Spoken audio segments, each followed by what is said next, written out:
안녕하세요. 경매사령관 박영수입니다. 오늘은 특별한 얘기를 좀 한번 해볼게요. 신도시 상가 투자 시 주의할 점. 신도시, 이제 어떤 대규모 도시가, 이제 신규 도시가 생기잖아요. 신도시가요.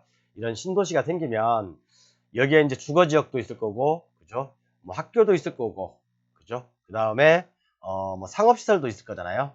그러면 우리가 대부분 이런 상업시설이 로또라고 사람들이 생각해서 분양을 덥석덥석 받는데, 주의할 점을 제가 말씀드릴게요. 보통 어떤 일정 도시에 신도시가 생기면요. 그래서 이제 여기는 105 신도시거든요. 105 신도시 예를 들어서 3만 가구가 생겼다고 그래요. 한 도시에 신도시가 생겼을 때 적정 상가 비율이 전문가들이 얘기하는 8%입니다. 8%. 아니 사실은 8%도 많은 거예요. 왜냐하면 이 신도시 주변에서 소비하는 것도 만만치 않거든요. 그래서 보통 적정 상가 비율이 8%인데 105 신도시나 아니면 안산에 있는 고잔 신도시, 안산에 있는 고잔 신도시도 신도시가 생기고 난 다음에 20년 동안 정말 그 주위의 상권이 다 초토화됐어요. 안 됐다는 얘기죠. 공실이 텅텅텅 엄청나게 많이 폈다는 얘기예요. 그만큼 신도시가 한번 생기면 상가 비율이 너무 많아버리면요. 이게 참 상권이 살아나기가 너무나 힘든 거예요. 특히 요즘 새로 생기는 저기 시흥 MTV 단지 옆인가요? 거북섬이라고 있죠. 거기도 상업시설 비율이 워낙 많죠. 엄청나게 많습니다. 그래서 우리가 신도시가 생기면 적정 상업시설 비율이 8%라고 하는데 제가 볼 때는 8%도 많아요. 근데 대구 신도시 같은 경우는 15% 정도 된다고 그러네요. 15%. 그럼 이건 어마어마하게 많은 거죠. 그럼 간단하게 계산해 볼게요, 여러분. 대구 신도시에 3만 가구가 있다고 그래요. 있다고 칩시다. 그러면 보통 한 도시 그 자족시설 내에서 한 가구당 소비할 수 있는 한 달의 금액이요. 보통 100에서 150만 원 잡는데 저는 100만 원 잡겠습니다. 왜냐하면 그 인근 지역 또는 출퇴근하는 분들 또 베드타운으로 쓰는 분들 그런 것들이 많기 때문에 교육비 빼고요. 학교 같은 교육비 빼고 국가시설 그런 데 소비하는 거 빼고 일반 우리가 이제 상업시설에서 소비하는 돈이 한 가구당 100만 원이에요. 그러면 3만 가구면 300억이더라고. 제가 잠깐 계산해 봤어요. 300억인데, 자, 그러면 3만 가구당 적정한 상가 비율이 제가 몇 프로겠죠? 8%죠. 8%. 8%면 적정한 상가 호수는 몇 개야 되죠? 83, 24, 2400개야 되죠. 2400호야 되죠. 그러면 여기 이 3만 가구가 한 달에 소비하는 돈이 300억이니까, 그죠? 한 달에 300억이니까 2400호수로 나눠보면, 그죠? 한 달에 한 점포당 2,400개 평균에서요. 그러니까 뭐 1층도 있고 10층도 있고 그러겠죠. 그렇지만 평균 1,250만 원이 나오더라고요. 제가 계산해봤어요. 한 점포당 1,250만 원이 나오는 거예요. 그러면 이 중에서는 잘 되는 점포도 있고 안 되는 점포도 있겠죠. 뭐 이 중에서 한 10%는 대박 나는 가게도 있을 거고 나머지 7, 80%는 뭐 그냥 근근히 뭐 1,000만 원도 안 되는 매출을 유지하는 가게도 많을 겁니다. 그래서 자, 8%를 기준으로 했을 때 8%를 기준으로 했을 때 이 정도 금액밖에 안 나옵니다. 한 점포당 1,250만 원. 그러면 정말 잘 되는 데는 극소수죠. 그럼 나머지는 안 되겠죠. 그래서 이런 105 신도시 같은 경우도 사실은 상가 비율이 지금 임대료가 많이 떨어지고 있어요. 임대료가 많이 떨어지고 있고 분양가가 평균 옛날에 3천만 원이었다고 하더라고요. 1층을 기준으로 했을 때요.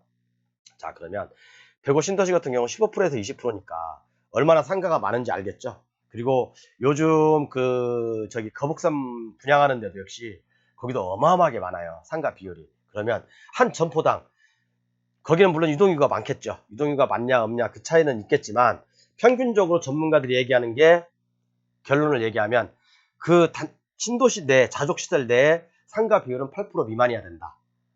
그리고 한 가구당 그 지역 내에서 소비하는 돈이 100만 원이다 라고 잡았을 때 그렇게 계산하는 겁니다. 그러면 자 한번 볼게요. 일단 실전 사례로 한번 보겠습니다.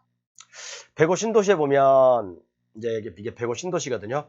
1층에 건물이 하나 상가가 나왔어요. 1층 상가 건물이 하나 나왔는데 건물 면적이 18.42평 20평이에요. 대략 그냥 20평으로 잡죠. 20평으로 해요. 근데 감정가는 8억에 돼 있어요. 이게 보니까 2020년, 2019년도인가? 2018년도인가? 분양을 받았던 당시에 금액이요. 제가 등기부 봤거든요. 9억 2,700이었더라고요. 그럼 한 평당 얼마씩? 와, 한 평당 4천만 원 이상 분양받았네요. 그죠? 4천만 원 이상. 자, 그러면 이분께서 9억 2,700에 매매를 하셨는데 자, 9억 2,700. 우리가 단순 계산으로. 그러니까 서울 상가 수익률이죠. 상가 수익률. 서울 같은 경우는 상가 수익률이 보통 3%, 4%만 나와도 많이 나온다고 그래요. 왜냐하면 집가가 워낙 높기 때문에. 그런데 지방으로 갈수록 지방 같은 경우는 평균 5% 잡습니다. 물론 6% 나오는 데도 있고 7% 나오는 데도 있고 7%는 거의 드물고 6%도 좀 많이 안 나와요. 지방 도시로 갈수록 5%면 정말 잘 나온다 라고 얘기합니다. 그러면 우리가 상가 평균 수익률 5% 잡는다고 한다면 역산으로 봤을 때 9억 2,700이면 얼마 월세를 받아야 되겠죠? 450만 원의 월세를 받아야지 5%가 되는 거죠. 자, 그러면 여러분 이 조그만 20평의 상가에서 450만 원 월세를 내고 과연 장사할 사람이 있을까요, 여러분? 있겠습니까? 20평에서 월세 450만 원 주고 과연 얼마나 대박이 날지는 모르겠지만 저도 장사하는 사람이지만 쉽지 않은 얘기거든요. 그죠? 그래서 배국 같은 경우는 정말 요즘 월세가 반토막 나는 경우도 많아요. 반토막 나는 경우도 많고 그렇기 때문에 이런 신도시에서 상가를 투자할 때는요. 일단 상가 비율을 봐야 돼요. 상가 비율이 몇 프로인지 8% 미만이면 좋고요. 8% 이상 된다 하더라도 정말 되는 데만 딱 임대가 잘 되고요. 안 되는 데는 또 이게 딱 시일이 많이 걸립니다. 보통 어떤 신도시가 하나가 형성돼서 상권이 완벽하게 자리를 잡으려면요. 10년 이상 걸립니다. 10년 이상. 10년 이상. 그래서 대부분 그래요. 제 경험상으로는. 제가 고장 신도시에서도 옛날에 중개업을 좀 해봤고 그랬는데 대부분 한 번쯤, 두 번쯤 다 주인이 바뀌더라고요. 경매로 나오든, 매매로 하든. 그래서, 상가의 주인들이 대부분 다 두 번, 세 번씩은 다 바뀝니다. 그래서 좀 우리가 신도시 투자할 때는 신도시에 상가를 투자할 때는 상가 비율이, 그죠? 입주 가구 대비 8% 미만인지, 8% 이하인지, 그거. 국가에서도 좋아요. 상가 많이 지어놓으면요. 세금이 많이 들어오잖아요. 그죠? 일반 주택보다 세금이 많이 들어오는 건 사실이잖아요. 그죠? 그러니까 국가에서도 뭐 바랄 것도 없고, 건설업체에서도 마찬가지로 주택보다는 상가 많이 때려잡는 게 수익성도 훨씬 좋고, 일단 분양만 되면 되니까요.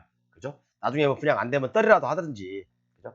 뭐 보통, 그러니까 이분이 처음에 여기 분양받을 때는 평당 4천만 원에 분양받았어요. 그래서 9억 2,700에 분양을 받으셨는데 9억 2,700이라는 그 5%의 수익률을 잡았을 때 적정 임대료는 450인데 450을 내고 누가 여기서 20평도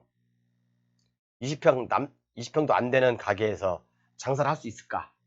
그 생각 한번 해보셔야죠, 여러분. 그죠? 상가를 낙찰받는다거나 아니면 그 상가를 분양받는 게 중요한 게 아니라요. 정말 그다음에 신도시 같은 경우는 상가 비율이 8%다 자꾸 이렇게 제가 강의를 하면서 말이 엄한 대로 되는데 그 다음에 적정 그러니까 신도시가 자리를 잡기까지는요.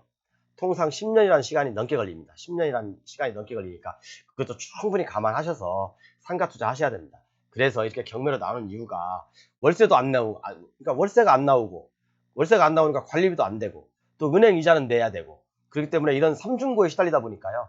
결국엔 경매로 나오고 매매도 나중에 이제 뭐 반값으로 나오고 막 그런 경우가 수두룩해요.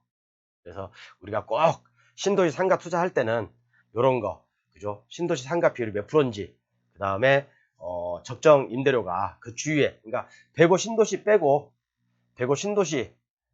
외지역에 그 이제 정왕동이라든가요 그런 외지역의 임대료도 한번 같이 지역 요인도 비교해가면서 내가 정말 그 상가 분양하는 사람들 말에 혹하면 안 돼요. 사람들이 대부분 그래요. 나 노대책으로 상가나 분양 받아놔야 되겠다.